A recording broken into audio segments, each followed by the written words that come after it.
All right. Good morning. Welcome to Pink Bathrobe Talks. This is part 3 of my adventures in the American healthcare system. I should probably let you know I am on Social Security disability. I've been working feverishly with myself and representatives of 4 different companies in order to get my biologic covered. It's been a difficult process. I've already have 12 hours of waiting on the phone and trying to get it worked out. Representatives from all the companies have been nothing but nice to me and trying to help me figure this out. Some are in the dark. They don't even know what's going on. It couldn't be any more possibly messed up than it already is. Where we last left off, I had used my government health care, which, by the way, I pay out of my Social Security check. So for Medicare, which makes that even less. And my biologic costs, or the copay of it, is twice the amount of my mortgage. So I'm trying to get that covered and use all the resources that I can to get this done. Yeah, maybe if they made this into a video game, it would be easier for Generation X to move through it. And boomers, oh my God. Oh, I feel it's heartfelt. It is seriously heartfelt. Knowing that that there are some people that just aren't going to make it through this. But I'm fighting hard.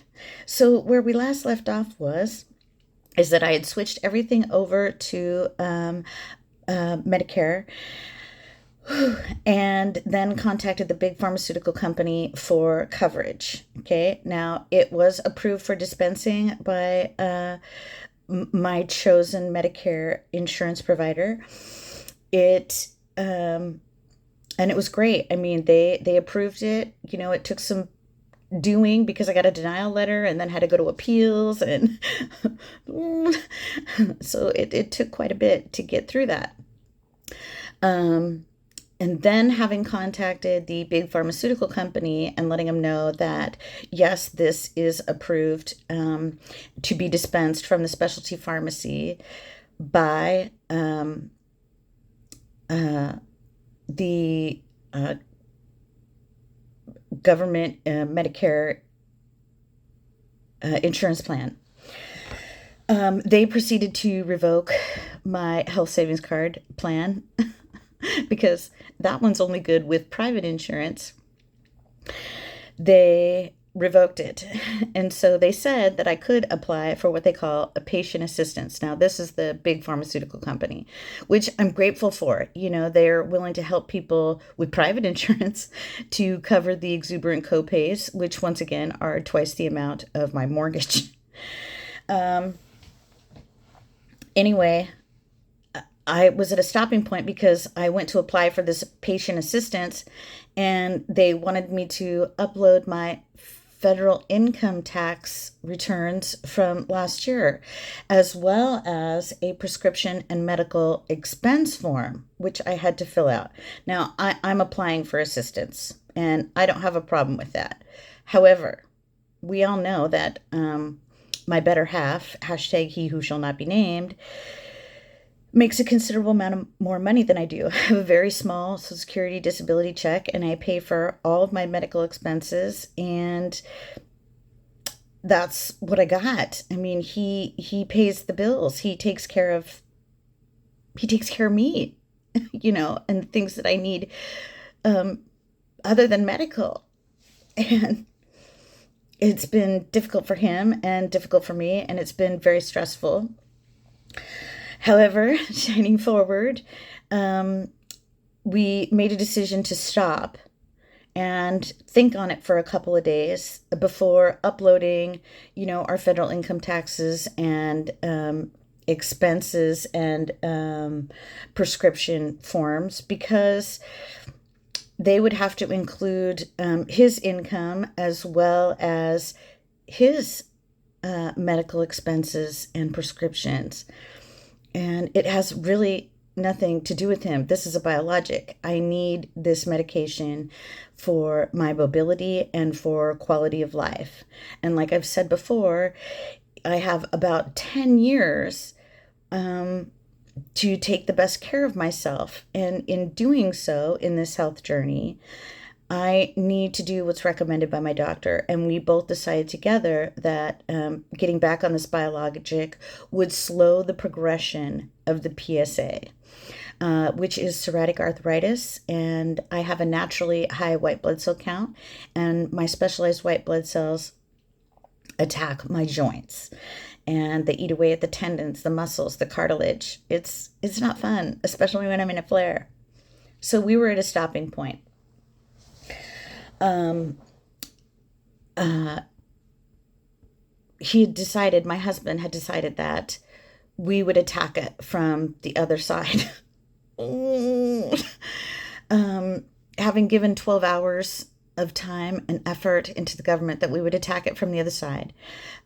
He contacted our private insurance, and they would cover the cost up to we only had like 30% of the copay less, the copay.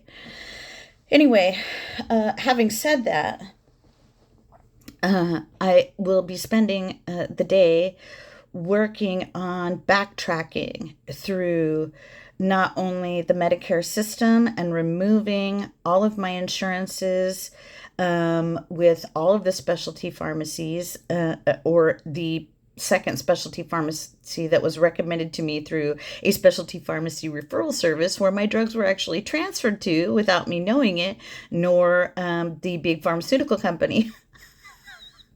So now the second specialty pharmacy is just waiting for the co-payment. Now, in order to backtrack out all of this, like I said, I have to remove my Medicare insurances from all of these companies that have been working with me. And so there's probably about 4 of them. Then I have to call my doctor's office and have them submit to the private insurance company a pre-authorization to get approved through the private insurance company. In which point I am hoping that the big pharmaceutical company will restore my savings card plan, which significantly reduces the copay cost of my medication. And I know this is super hard for me to follow. I'm sure it is for you too. It's just ridiculous the amount of complication that it takes to actually get approval for all these things. It's going to probably take me another 3 hours today.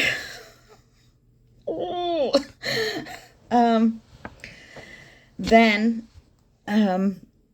hopefully I can get this working and I can get my medicine.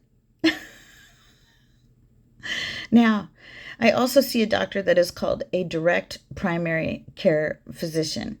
And I'm super happy about that, because these folks have broken away from the big healthcare system, these doctors, nurses, office assistants, and have started their own small healthcare stuff. And I pay a monthly fee for that. So not only do I have to pay for Medicare out of my Social Security check, I pay an extra minimal fee for the care I receive from a direct primary care physician. They do not bill private insurance. They do not go through private insurance, which is okay, because I think the quality of care from a direct primary care physician is much better than when I go into the big healthcare system. You walk into a hospital, you see your primary care physician, who's probably seeing anywhere from 1,500 to 2,000 patients, and they're always running behind, late. You can't get an appointment within 4 months. And for someone with my conditions, this is just unacceptable. Also, when I go to have my appointment with a rheumatologist concerning these items, last time I was there, I was pretty much told that I had to go back on all the harmful medications in order to continue my health journey, and in fact would be destroying my liver and kidneys in taking all these pharmaceuticals. And I discussed this with this rheumatologist saying, hey, these medications are destroying my liver and kidneys, and I kind of need those to live. And I would much rather take better care of my health and have the mobility and quality of life for a longer period of time than how long it would take these medications to destroy my insides. This doesn't seem like an option. And I was pretty much told no. So this is why I went to a direct primary care physician. I wish more people did this. But, the government requires that you have some kind of healthcare plan. I do. I just have to pay for theirs too. It's difficult. The government doesn't work with the big pharmaceutical companies. The healthcare system is severely broken. I'm just trying to find my way through it. Anyway, I just don't want people to be frustrated. I want you to keep at it. I want you to keep trying because, you got to work every angle and see everything that goes on. I mean, I even have an insurance um an insurance agent for my healthcare alone, to see which plans are the best for me. And I didn't even think she saw this coming. It's crazy. Anyway, I'm off on my adventures in the American healthcare system, and I'll let you know how it goes. All right, I just want this to be helpful to somebody else. You've got options. You can do this. I mean, I'm doing it. I'm doing it, and I'm just a regular, everyday person, and we're a middle class family. So, good luck.